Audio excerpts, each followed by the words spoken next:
UNO QUATRO by Mattel Games can be played by 2 to 4 players. The game includes the so-called base, including the 7 inserts, a bag and 44 tiles. These tiles come in the unusual colors red, blue, green and yellow. They show numbers from 0 to 5 and occasionally have special functions. The aim is to be the first player to arrange 4 tiles of the same color or number in a row, vertically, horizontally or diagonally. First, the holder on the back of the base is folded out and placed in the middle of the table. The tiles are placed in the bag. This is thoroughly washed. One after the other, each player reaches into the bag, pulls out 3 tiles and places them in such a way that none of the other players can see their front.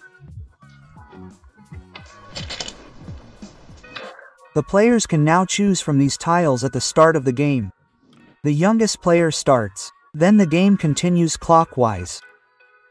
The player whose turn it is places one of their tiles in the top of one of the inserts and lets it slide down.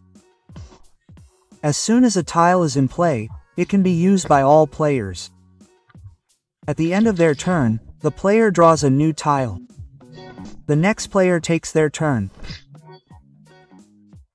If a tile that a player places is adjacent to one or more other tiles, it must have the same color or number as at least one of these adjacent tiles.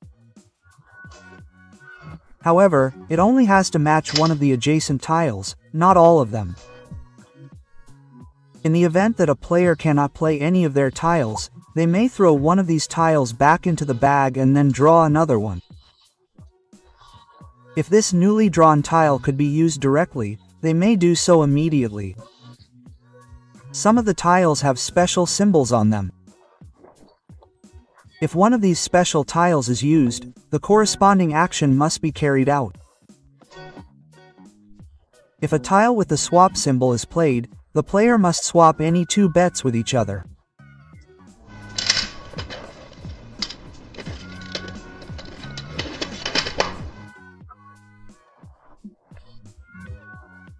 If a cookie with the push symbol is played, the player must push it all the way down so that the lowest tile falls out of the bet. This tile that has fallen out is returned to the bag. If one of the bets is still empty, this action is not carried out. Whoever has played a tile with the 2 symbol takes 2 tiles from their left neighbor. Of course, the front side is not looked at, but these tiles go back into the bag. This means that this player only has 1 tile available for the next turn. The player who is the first to form 4 matching tiles vertically, horizontally or diagonally in a row has won the game.